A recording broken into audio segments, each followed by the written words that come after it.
I just wanted to say hello all. Thank you so much for attending this Berkeley Public Library program today. We are delighted to be able to host Erin Edwards. Erin is calling us from across the pond today in the UK. And so in this day and age of Zoom events, I knew when his book came up, we had to take advantage of technology and be able to bring an international speaker to the Berkeley Public Library. Erin has been a senior lecturer in defense and international affairs at the Royal Academy of Military Academy, Sandhurst, since 2008, and he is also an honorary research fellow in the Department of Politics and International Relations at the University of Leicester. Prior to this, he was a project leader in the International Conflict Research Institute, INCOR, at Ulster University. He has authored several books, including Mad Mitch's Tribal Law, Aden and the End of the Empire, which came out in 2014, and UVF Behind the Mask in 2017. And UVF is actually available on the library database Hoopla, and I do highly recommend it. His work has been featured in the Irish Times, Belfast Telegraph, Belfast Newsletter, and the Irish News. Today, he is going to talk about his new book, Agents of Influence, Inside Britain's Secret War Against the IRA.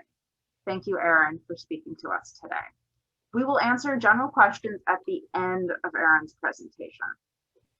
So please save your questions for the end of the presentation and type them in the chat box. All right, Erin, I will let you take it away. Thank you very much, Kelsey. Thank you to Berkeley Public Library for inviting me to speak to you today. So I think it's always useful for me to explain a little bit to an audience, which could be quite diverse, something of the background to this book project. Obviously, it takes several years to put together a non-fiction research project like this, and in this case, as with my last book, it took over a decade. So it took over 10 years of building up contacts, getting access to archival material, some of which has only recently been declassified because of my persistent letter writing to the authorities in the UK to try and get some intelligence reports declassified so that I could bring something quite unique to the historiography of the Northern Ireland conflict. And so with this project, it had some fun activities, such as meeting people, and some challenging aspects, such as trying to get the British government to release some material that I could look at. And I suppose the title of the book, Agents of Influence, came to me at the end of my last project on UVF Behind the Mask, where it was quite clear in writing that book and putting together research and writing that book that there were a number of people who had been working for the state, who had been spying on loyalist paramilitary groups in Northern Ireland, loyalist terrorist groups. And so I became very intrigued by that. And of course, then I wanted to investigate it further. And I was introduced to a number of people who infiltrated the Irish Republican Army from the 1970s up to the 1990s. So really the book is a product of academic research, but it's also the product of meeting people, some of whom have not been out of the shadows very long, or indeed not in a lifetime. So it posed its own difficulties, as I will share with you when I move through the very brief presentation, which should take us about 30 minutes.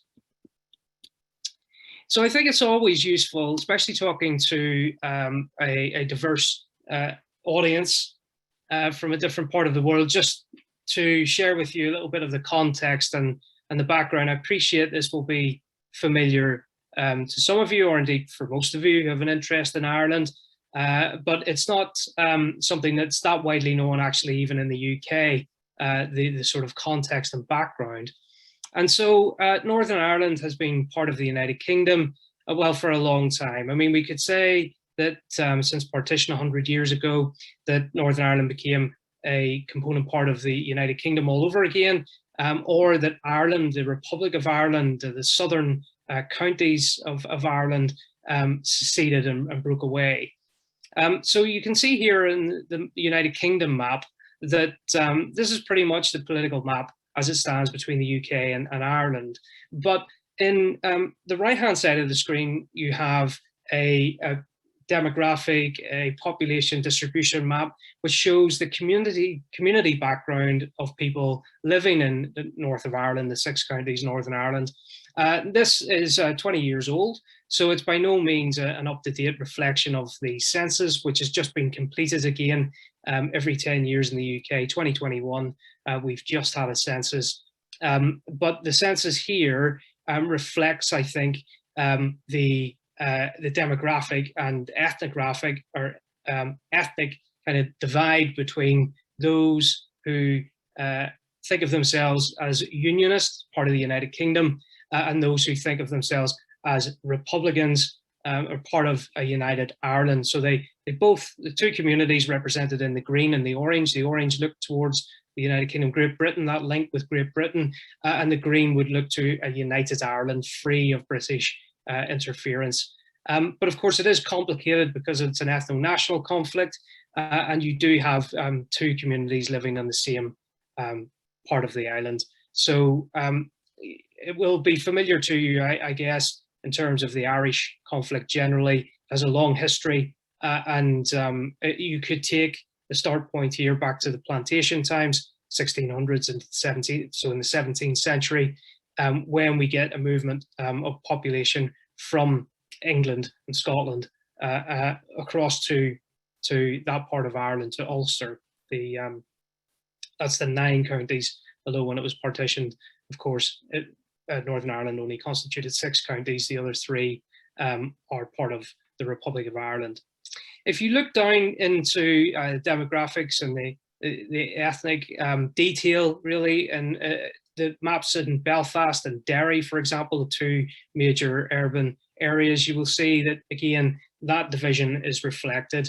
And you've probably seen some of this on, I know that there was a recent PBS news story that covered the trouble in Belfast that we've seen in other parts of Northern Ireland in recent months.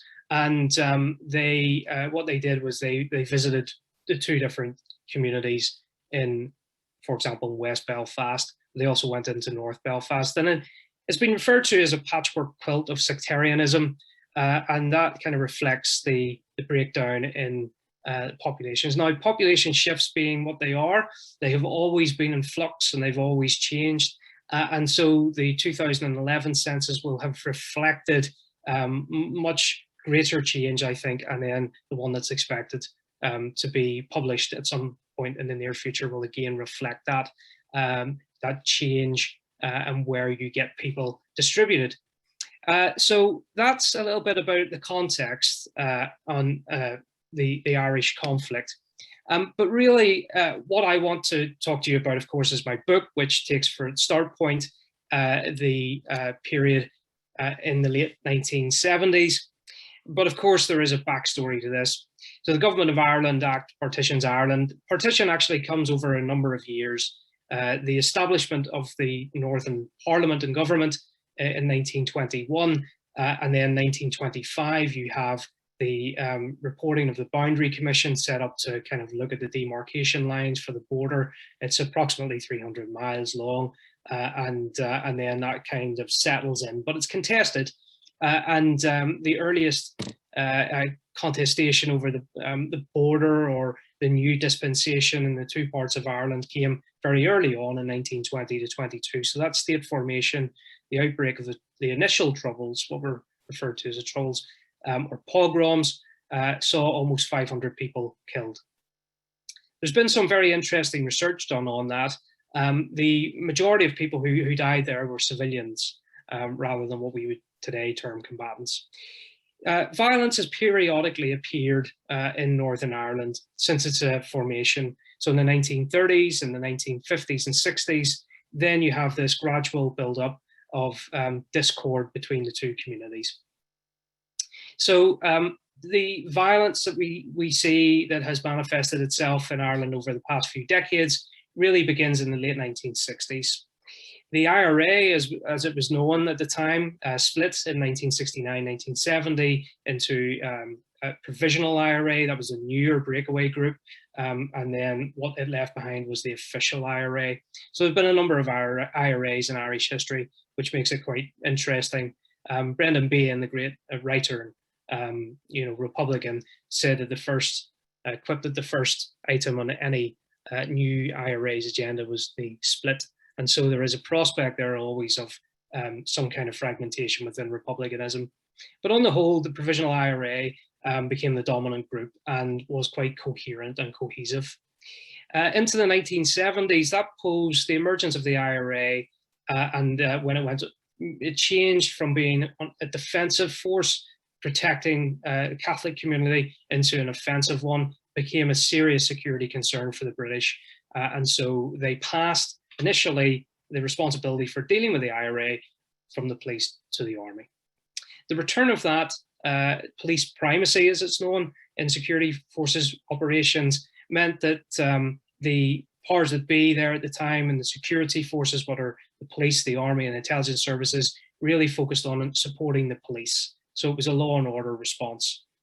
One of the significant events, I mean, there are plenty of significant events in Irish history and recent Irish history, but the one that I begin with in my book is the assassination of Lord Mountbatten, a member of the royal family, the English royal family, and the ambush of 18 soldiers, well, more than 18, but 18 were killed by the IRA on that one single day in August, Bank Holiday Monday, 1979. I'll come back to the timeline towards the end. But 1979 is very important, I think, within the British government and within the security forces, because that's a year it said that the gloves came off. And what that really means is that when you have a significant loss of life and one of the most important VIPs killed in an assassination by the IRA, the British government is pushed into having to do something much more in the way of security response than they had been conducting up until that point. So what they did was they thought about a more sophisticated means of attack of the IRA. So the IRA is a violent non-state actor, as a terror group, as a paramilitary group, an insurgent group, call it what you will, posed a challenge, and so they needed to respond.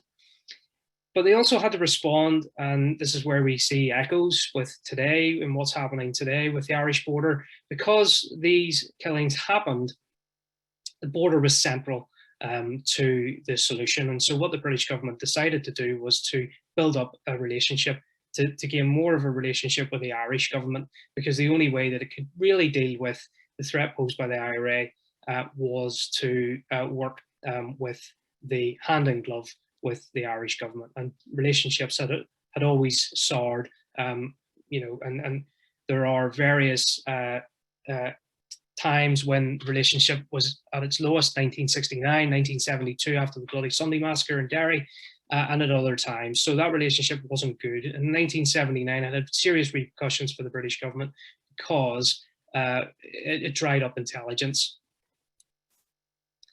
So just to emphasize the point there about intelligence and the number of deaths, I mean, you can see here from this diagram, this is from a book I wrote 10 years ago on Operation Banner. That's a military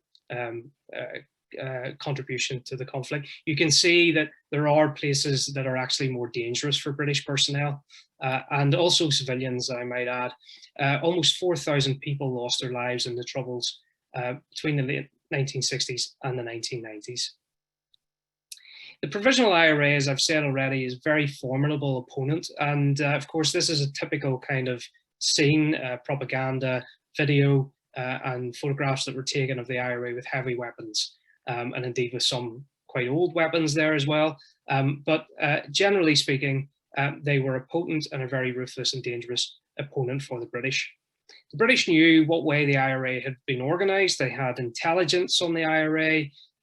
They also knew that they couldn't be underestimated. And you can see here some evidence from the archives, the British Army, talking about how the IRA organized itself, and it was very sophisticated and very challenging.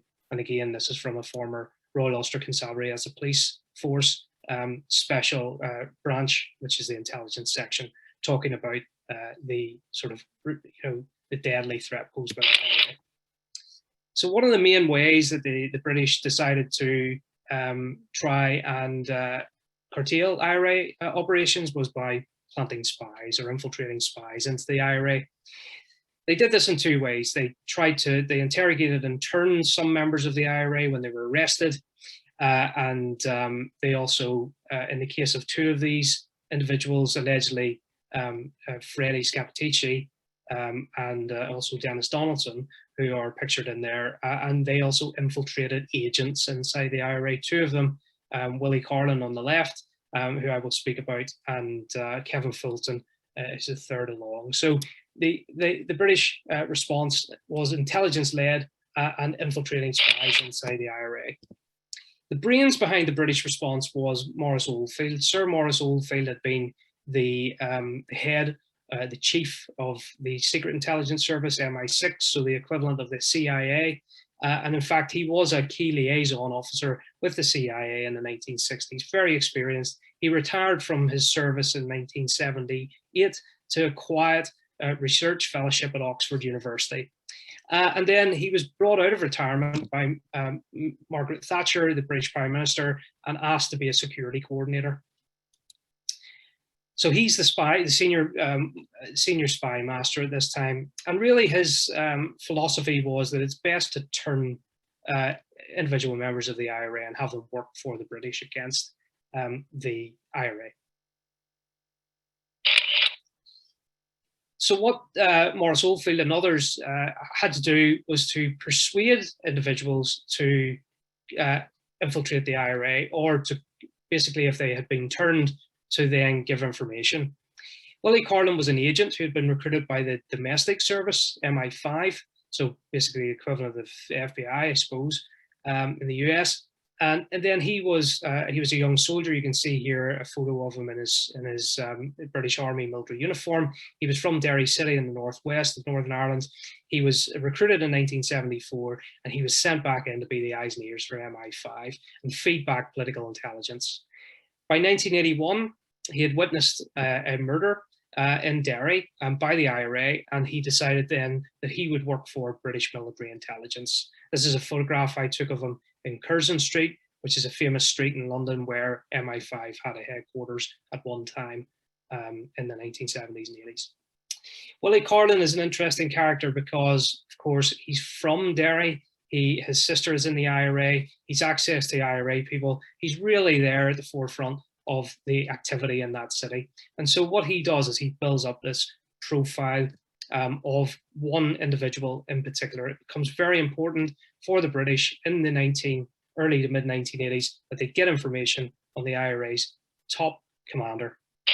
His name is Martin McGuinness. Martin McGuinness is a Republican, obviously, who had grown up in Derry City and had risen through the ranks rapidly from the 1970s to the 1980s. By the end of the 1970s and into the early 1980s, it's rumored that he's a chief of staff of the IRA, so the senior military commander in the IRA. After he's elected to the local Stormont Parliament in the early 1980s, he becomes Northern Commander. He's no longer permitted to sit on the Provisional Army Council at the very top, and then he becomes, rather than a strategic commander, an operational commander. So he's really at the forefront of operations, and Willie Carlin is very close to him, so he's feeding back information to the British.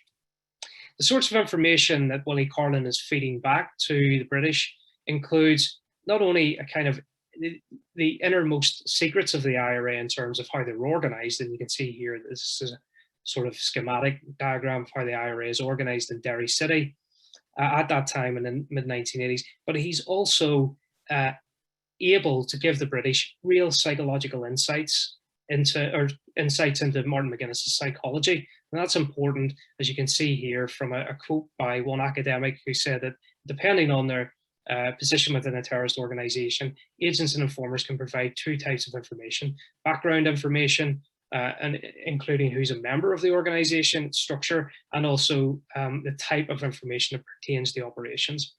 Willie Carlin had always been a political mole, and so he helped to build up Sinn Fe, which was a political wing of the IRA, but he was persuaded by his handlers in the 1980s to give more military information. When he did that, he blew his cover, but it wasn't just his errors of judgment, it was also because he was betrayed by his former handler, a member of the MI5 security service, who had given away his secrets when he had been arrested for passing information to the Soviets, and he had been in prison with the IRA, and he passed on the secret that blew Willie Carlin's cover, and he had to be exfiltrated from Ireland.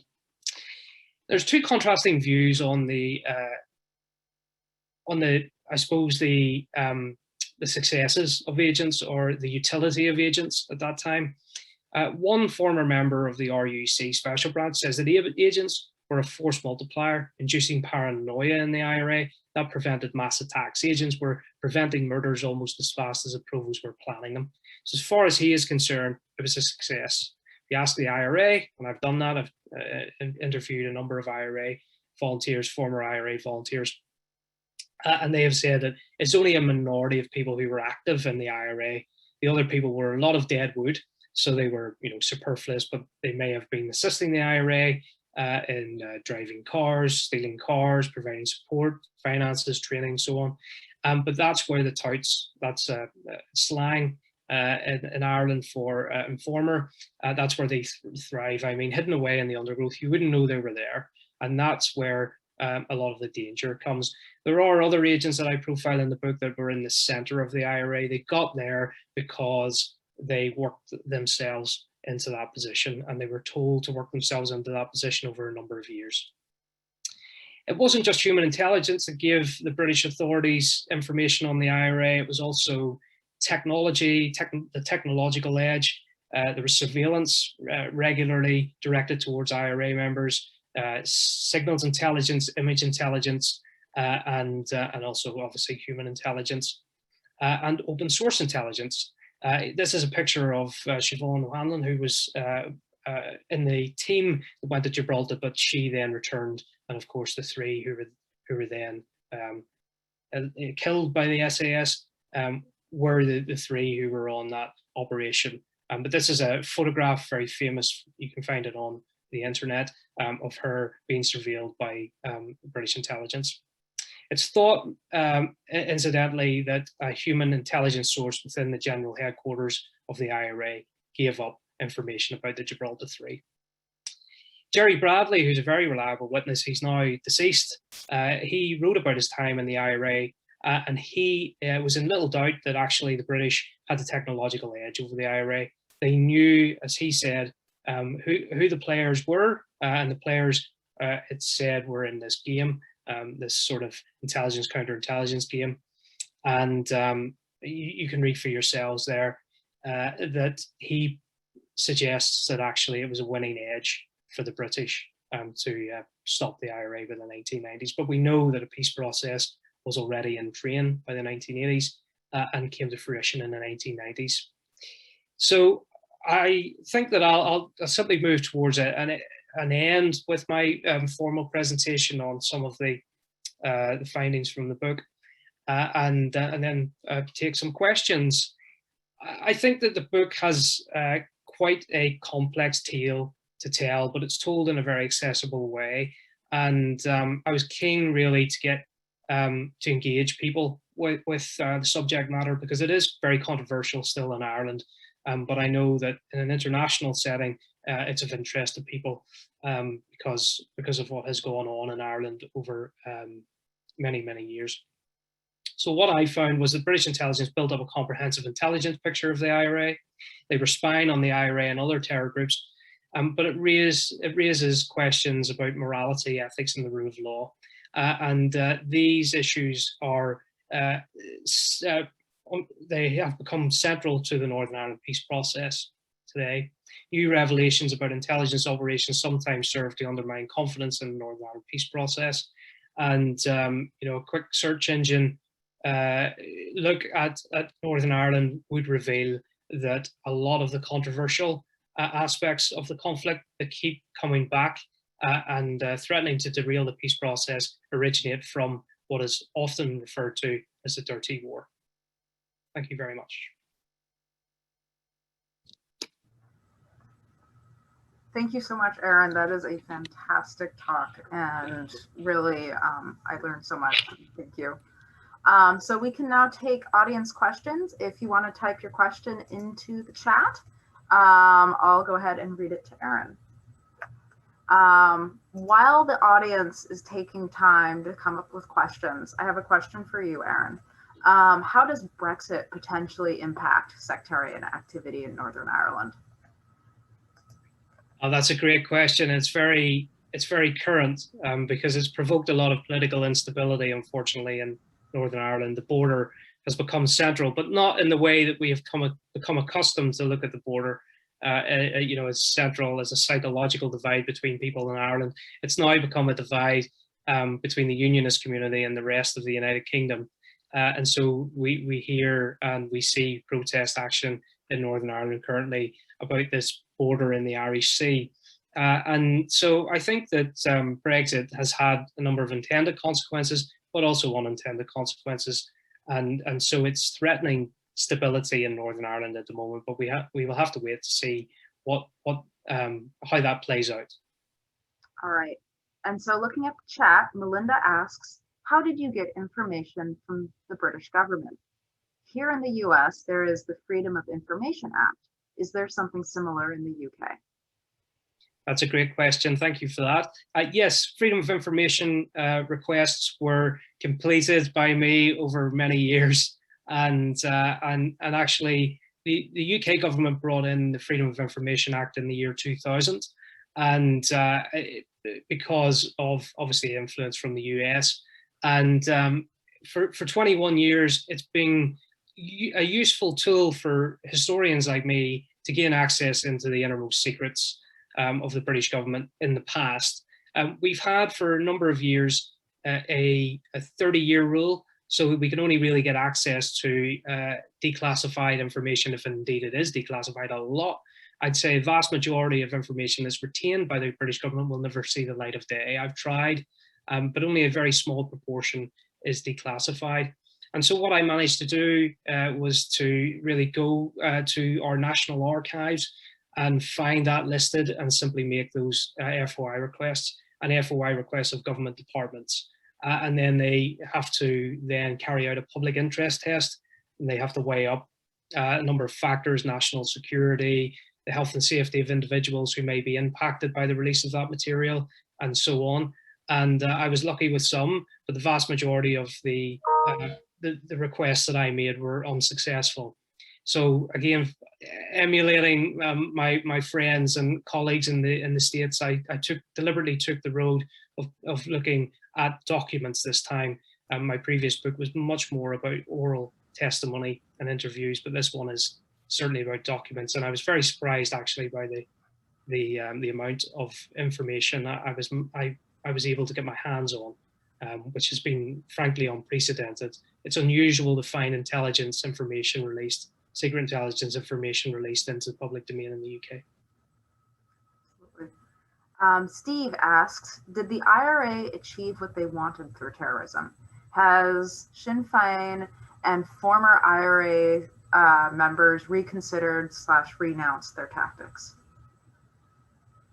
Yeah, a great question. Again, I think that there, amongst the former members of the IRA, those who participated in hostilities in the 70s and the 80s, 60s, 70s, 80s, and 90s, when the main conflict was ongoing, it's impossible to say how many remain of the view that the IRA succeeded.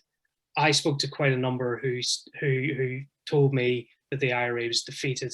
So what I tried to do in the book is remain as objective as I can. I have to represent both sides because I have a community background in Northern Ireland as well. And so they would expect me to probably not talk about their own views. I think it's important to get both perspectives on this. And what have they told me? Those who remain committed to Sinn Féin in the Republican movement today would say that the IRA almost certainly succeeded, but there are those who walked away who said it was defeated. My view is that the IRA unfortunately did not achieve its strategic objectives of uniting Ireland, not at that point, at any rate. And the closest that we have seen unification coming in Ireland is when loyalists take action, those who support that link with Great Britain.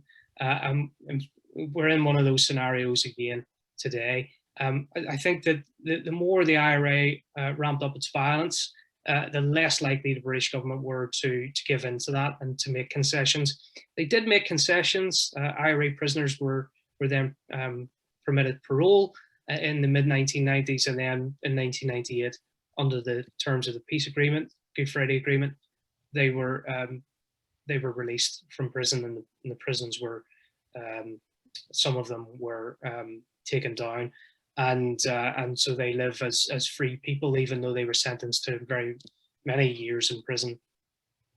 I think the UK government has taken a very pragmatic view on this, and so it hasn't said that the IRA were defeated and they defeated the IRA, and that has been a position that's quite interesting because politics is seen as really the only show in town at the moment in the peace process, and it's not in the interests of the state or indeed the IRA to claim victory or defeat. Having said that, it's more likely you would find viewpoints expressed by those who are committed to Sinn Féin today that the conflict ended in the mid-1990s in a stalemate. And so it is hotly contested, and I try to steer a middle path, but it's very difficult, I think, because we all have to have a view on this. And so what you will see in the book is clearly from some IRA activists that the IRA did not achieve its objectives. And so they would renounce that way of trying to bring about a united Ireland. In fact, they would reject violence today. So that's quite interesting as well. Hopefully that's answered the question. Yeah, I think so. Paul asks, why are the activities of the FRU so sensitive to the British? And why equally are the IRA keen to hide the successes of the FRU when this war is meant to be over? Another great question. I'm getting lots of great insightful questions. Actually, I think that people who are asking them know the answers. So I'll have a go, and you can come back to me if you think that this is shortchanging you in any way. The FRU, the Force Research Unit, it was the Army Intelligence Unit that was set up to run agents. It's very controversial because the UK government has adopted, I should say, a position of neither confirm nor deny in relation to intelligence operations and special forces operations. They are seen as the most sensitive types of security operations that the state can become involved in. And they have kept that very secret. But it has come out in, of course, through the work of pioneering journalists. We live in a liberal democracy, and so we have journalists who do, particularly journalists who go and uncover this information. Also, that there are former members who may be disgruntled by what's happened since, that they don't feel that their views have been fairly represented, that they are being miscast by particularly Republicans and those in the nationalist community. So I think ultimately mistakes may have been made, and there is no appetite really for disclosing anything, either successful or in terms of a failure or in terms of legality or illegality. And so that's a challenging grey area that remains for the law then to try and catch up with this. So we see a lot of paralegal moves to try and uncover the truth about those operations, but the state remains tight-lipped. And I could only go so far with the information. I managed to track down 2 FRU agents, but no handlers. I would also compare this to the earlier part of the century, the 20th century. So there has been no universal sort of declaration of involvement by British intelligence in the IRA of the early 20th century. And in fact, the war diaries kept by military units are a closely guarded secret as well. Anything to do with Ireland is seen as controversial and off limits. And so that really, unfortunately, can lead to conspiracy theories and can lead to misunderstanding. I'm trying to bring a little bit of clarity to it. On the second aspect of it, why would Republicans be keen to mask off or hide the victories of the Frew? I think that is a really interesting aspect of my research.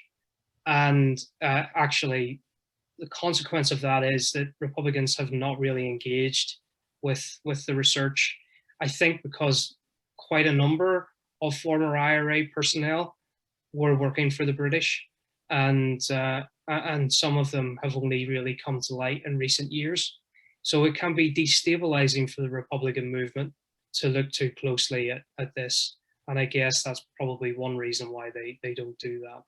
It's a fascinating dimension of research that, because I'm telling the story between the years 1979, 1997, I didn't really go into in much detail, but it's clear that from the surrounding chatter and writing about my book and reviews that is still a really interesting question for people that they have. So I'm glad you asked it. Thank you so much. Let's see. All right. And then I'm going to ask a question too. So throughout the book, you describe the relationship between the double agents and their handlers. And it really is incredible, the information that's being passed and how high up the level it's coming from.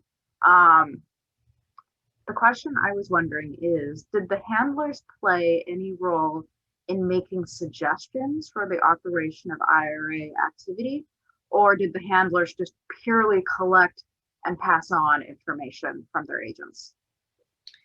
Again, that's a great question. So I managed to interview a former special branch, RUC special branch handler, and he didn't go into too much detail.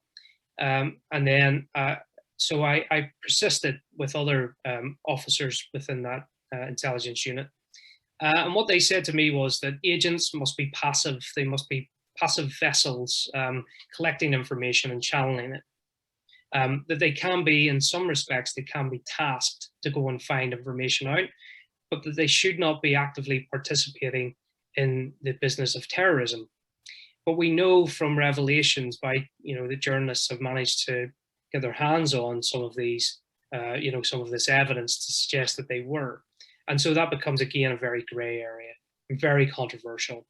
And, but when I ask this, I'm trying to reflect back, put myself in the shoes of someone who was in the IRA, wants to know from these individuals, from these security forces personnel, really what went on. And they remain tight-lipped, but what they would say would be that, in order to bring a terrorist organization to its knees, to turn off its violence, they had to, in some ways, they had to, get their agents in, get their informers in, embedded in that terrorist organization from the top to the bottom. And so in different departments, the IRA had several different departments, approximately 9, engineering, built bombs, quartermasters that moved explosives and weapons and so on. And they had to try and penetrate all of those different areas. And when I say that penetration or infiltration, it could be that they simply turned people, and how they did that was through a number of means, compromising those individuals, also paying them money. And so really, I suppose it is an open question, how successful were they in doing that if they couldn't celebrate their successes publicly? And I think there's an awful lot of speculation. What I try to concentrate on, and you've already identified this, is actually the information of where it's going. What are the political masters in London, the likes of Mrs. Thatcher as Prime Minister, what are they reading? What is the information that's being sent to them? Because ultimately, in my view, intelligence is about doing 2 things in Northern Ireland. 1, stopping the bombing and the shooting and the armed campaigns, but also getting strategic level intelligence on the political direction of groups like the IRA. And that's what I was able to do in this book, is look at both aspects of it. And so the tasking by handlers of agents will be different in, depending on where they are within that group and what information they can provide. All right, thank you. And I see we have a few more questions that have come in. Melinda asks, are you familiar with Patrick Keefe's book, Say Nothing, and what do you think of its research? And as a librarian, I'm going to add, Aaron, if there's other resources you think people should look at too, please mention those. I'm glad you asked me, you invited me to give you my views on books such as Patrick's book, which is excellent. I found that what I try to do myself, and situated in the UK here, is learn from the great reporting and the deep reporting of journalists like Patrick Keefe and others. So I highly recommend that book because I enjoyed reading it, and it's got some great, it's won some great accolades and positive reviews, and so for the 1970s period, it's wonderful because it gives you an insider's, well, I suppose he interviews a lot of key individuals who give you the inside information, and that's why it's valuable, and also because he brings history to life. So there's a chapter there on the British Army Brigadier Frank Kitson, and that's well researched, I can tell you, because I've studied that particular army officer, and it's a product of great reading as well as great research. So that's a great book. Other books that will be available, I guess, in Berkeley Public Library might include the Mark Urban book, Big Boys Rules. It's probably one of my favorite books, and it's published by Faber and Faber. It's almost 30 years old now. Others might include Rebel Hearts by Kevin Toulis. It's a wonderful book on Irish republicanism. It takes you inside the soul of Irish republicanism. It's such an accomplished book, and again, it's 25 years old, but they stand the test of time. I mean, they capture something from journalists who were in the thick of the activity, the Troubles, and who reported from Belfast, Derry, and other places from the front line. So I suppose they are books that spring to mind. There are many others. Ed Maloney's book, The Secret History of the IRA. Again, it's just so thick with description about individuals and activities and episodes, and it's one that I have frequently re-engaged with. There are so many more, but they would be, I suppose, my top picks that might overlap with my own research. That's excellent. Thank you. And one more, actually, one more. So Ben, I think it's Ben Bradbury. I do apologize. I'm trying to remember his name. It's a novel called Shadow Dancer, and it was made into a movie with Angela Riseborough and Clive Owen, and it's probably that one and also Ken Loach's movie Hidden Agenda are the two. If you're interested in spying and Ireland and the Troubles, they are probably the two films that I would recommend. Yeah, thanks for giving all kinds of material resources there. And as a librarian, I'm also going to add that our library platform, Hoopla, has recently joined with Acorn Media, which is like a British media, movie, television series provider. And so there's a lot more Northern Irish content on Hoopla right now. And of course, Aaron's book, UVF Behind the Mask, is on there as well. Canopy is also a place to go for Northern Irish documentaries. I was just watching one on collusion the other day. And so yeah, Canopy and Hoopla are great places. I used to work in the Lennon Hall Library as a librarian in Belfast, which is a small archive having to do with the Troubles. And as a librarian, I have to tell you that I'm absolutely delighted with Patrick Keefe's book as well. If attendees are looking to discover this book, I highly recommend the audiobook. If you enjoy a good Northern Irish accent, the audiobook is fantastic. But the book itself has some pictures in it, which you miss in the audiobook. So I'm kind of split on that. All right, let's go to Joe's questions. Joe asks, are there cases of IRA agents infiltrating the British forces? And he also asks, and did the IRA ever realize how much they had been infiltrated? Okay, so the short answer is yes to both questions. And the slightly longer sort of evidence for that is in terms of the IRA infiltrating the security forces. Yes, I mean, I touch upon this in the book. In the late 1970s, an IRA commander in North Belfast in Ardoyne, the Ardoyne area, Martin Meehan, is a very well-known IRA commander. And so he managed to procure some sources within the RUC. And also another senior IRA figure was Brendan Hughes. And he was involved in a rather sophisticated bugging operation of the Army's headquarters, Northern Ireland in Lisburn. And, you know, and of course, you know, they were two central figures really who now deceased who played a key role in trying to, you know, essentially rumble British intelligence services and their infiltration of the IRA and surveillance of the IRA. Brendan Hughes, who again is profiled in the book, he was on the early hunger strike, 1980. He led that before he handed over to Bobby Sands for the 1981 hunger strike. He played a prominent role when he came out of prison of trying to essentially close in on agents, informers and sources within the IRA who were working for the British. And he was having some success, but at the very point when he was about to unmask a very senior informer, he was taken off the job and he was promoted to the IRA Army Council.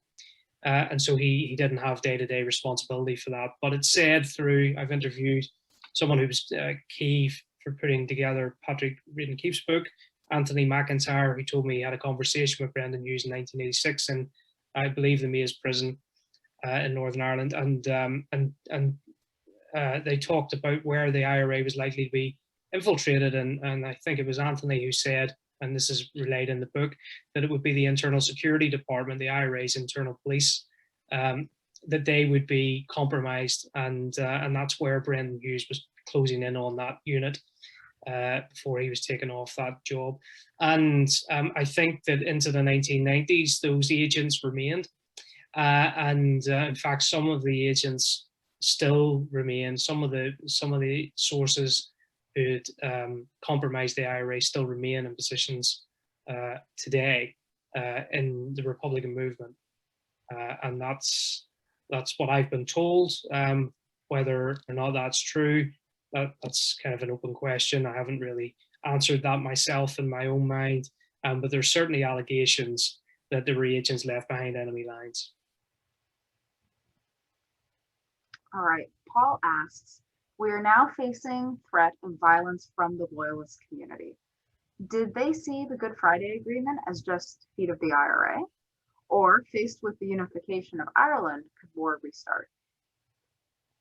Okay, great, thank you for that question.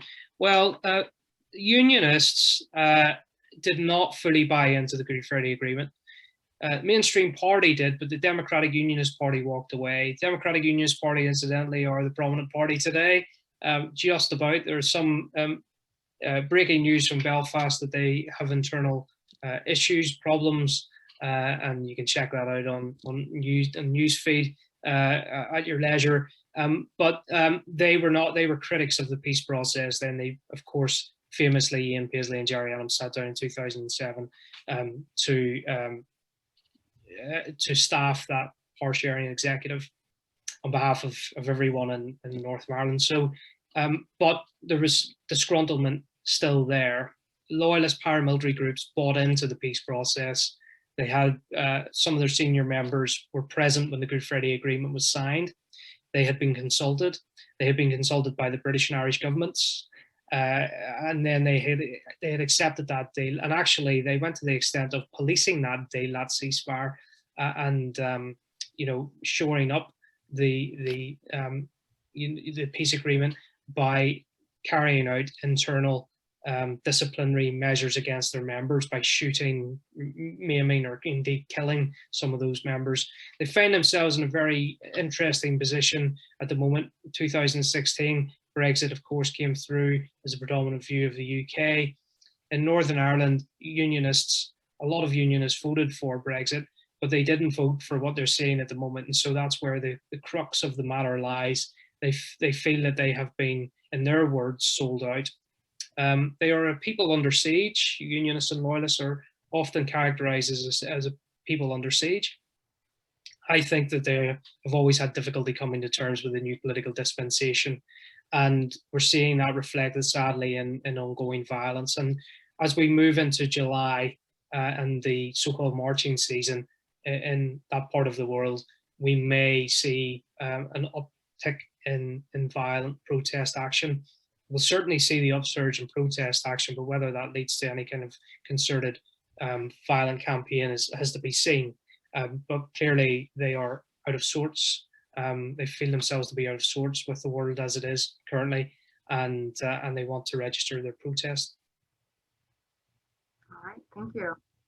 And then just as we're wrapping up, I would like to ask, one of the things you talk about towards the end of your book is community support for change, peace, and above else, not to repeat the troubles. And you talk about this within the community of Northern Ireland. How much did you see this desire mirrored in the people you interviewed, the agents, the officers, the handlers? Yes. Well, because it is a historical project, they look at it as history. It may not be ancient history, but they see that they did their duty. They played a role. Some of them, like Willie Carlin, believed in peace, and he said that that's one of the motivations for him at that time was to stop the killing, and because he witnessed the killing firsthand, he wanted it to stop. And he decided that he would work for the British in doing that. I think that for others who were in uniform, perhaps military or police, again, they saw the return of power sharing in May 2007 and the sort of withdrawal of British soldiers from the streets and the normalization of society. The police became less of a paramilitary force. They saw that as optimistic. Change was coming, and that this was something to celebrate. But I think, unfortunately, in recent times, the relationships between the two communities have broken down. There's suspicion, fear, mistrust, and that's not a good thing. I was very conscious of that writing a book like this because, as I've said already in my conclusions, new revelations about the dirty war, the spy game in Ireland, they do have the potential to destabilize politics and community relations, and that's a very sad situation for us to be in, where I have to acknowledge that. But hopefully, through further disclosure, it might actually bring a little bit more healing. So we're hearing at the minute of attempts to bring about some kind of truth recovery process. But again, community relations between those two communities that are loggerheads has to be right. The mood music has to be right in order for that to happen, and for trust to be and understanding and respect to come back and flourish again, like it did in 2007 when things were very optimistic about the Northern Ireland Executive and Assembly. So hopefully we will move into a more peaceful future, but at the moment it's looking dimmer and more distant, sadly. All right. Aaron, thank you so much for speaking today. Everyone, I highly encourage you, read Aaron's book. The library has a copy coming in. He's written some other great books as well, and he gave you a list. Aaron, thank you so much for speaking. In the interest of time, I'm going to go ahead and wrap up today's presentation. But thank you so much. Thank you. Thank you.